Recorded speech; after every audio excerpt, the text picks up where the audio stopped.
Good morning, everybody. It's 6 a.m. on the day of my surgery. I'm here in Tijuana. The service from Tijuana Bariatrics has been amazing. The people here at the hotel are fantastic. Um, my driver was just the nicest guy ever. We talked on the way. I was the only one who was picking up from the airport, so we got to talk the whole way. And going over the border was just a breeze. Like, we just drove over, and he said, "Welcome to Mexico." So we just showed up, and at the hotel. It's really beautiful here. The only trouble I've had so far is getting out of that bed because it's so comfortable. Um, I've got a little bit of nerves this morning going in.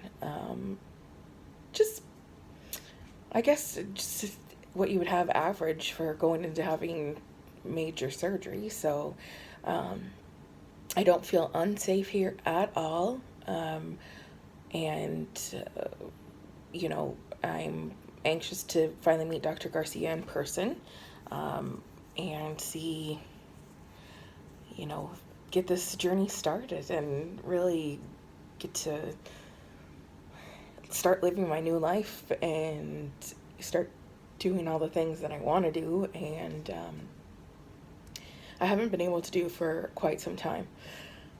This morning I was going to put on makeup before I went, and I decided, no, I don't really need it, and I'm sure Dr. Garcia is not going to be looking at my face, and this is reality, and I want to keep it as close to reality as possible.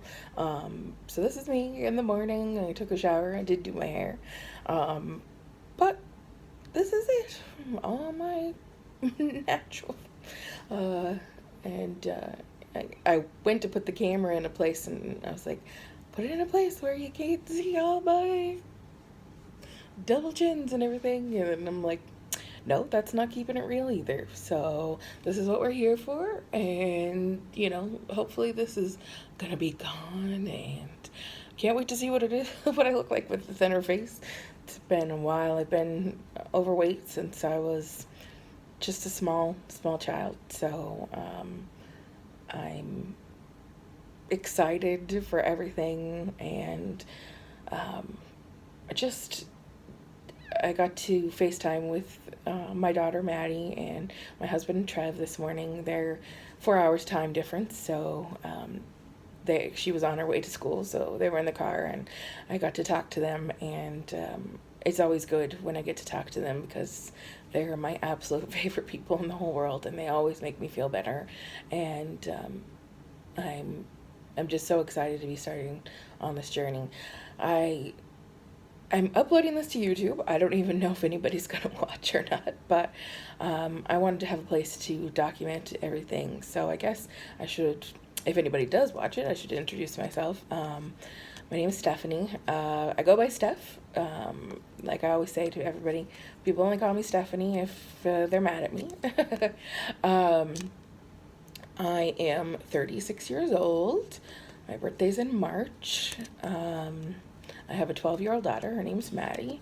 Been married to my husband for 13 years.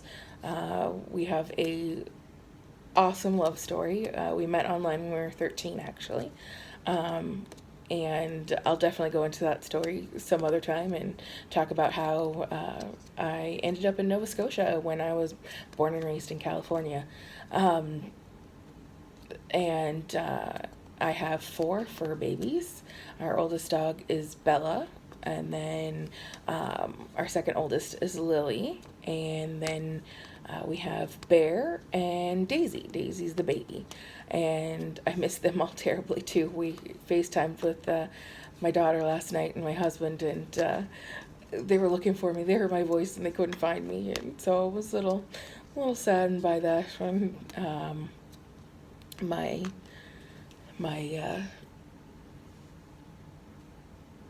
husband, my oldest dog, she's depressed. She's sitting at the window looking for me, so that makes me sad.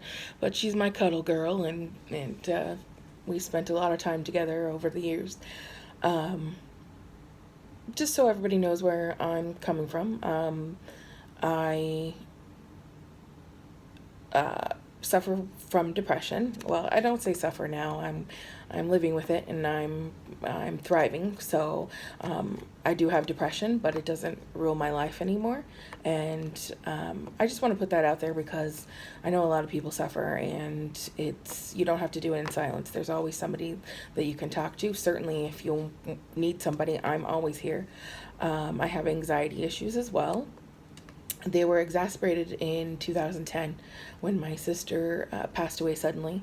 I have two sisters and a brother. And then I developed post-traumatic stress disorder and really severe anxiety.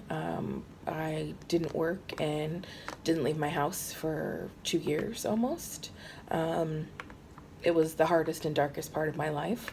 And now I'm glad to say that I'm on the road to recovery. There's still going to be bumps in the journey, and there was. In June, my nephew committed suicide, and he was only 12, and or he was 13, at 13, and it really took me for a tailspin, but I was able to climb out of it better this time, which is a testament to really having great support and going through all the therapy and everything I did and being able to talk to somebody. I did talk to a counselor, and I really, while I am still very much grieving for him because he was a really great kid and really funny, and we're sad without him. He lived at our house with my brother-in-law lives with us too, and so it's been a hole in the house, and I started to emotionally eat, and I went up even bigger than I started, and finally one day I was just like, you got to get this under control. You have to get your emotional eating under control. So I really started working hard on it, and thanks to my great husband, I mean, I can't say enough. He's a saint. He really is. And when I started, I really had been going through this process for a couple of years, trying to get down here to Tijuana, and I just, financial reasons, and I got a new job, and getting the time off and being able to actually do it. But my coordinator was fantastic, by the way. She stuck with me through 2 years of, she'd check in on me and everything. And so they tell you, because I have a high BMI, my BMI right now is like 89, so I have a super, super high BMI. Dr. Garcia actually specializes in really high BMIs, so that's a good place to start if anybody that is watching this needs is in the same situation.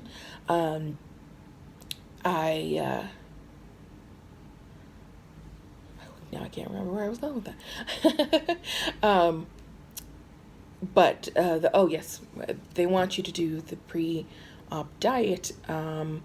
If you have a really high BMI, they want you to do it for a month, which is a protein shake for breakfast and a protein shake for lunch, and then veggies and green veggies and lean protein for dinner. So I didn't even actually have a time that I could schedule surgery because I didn't know when I'd be able to get the time off work. But I started the pre-op diet in September. So I actually got a little over 2 months in with the pre-op diet, and my husband was a constant support. He did it with me.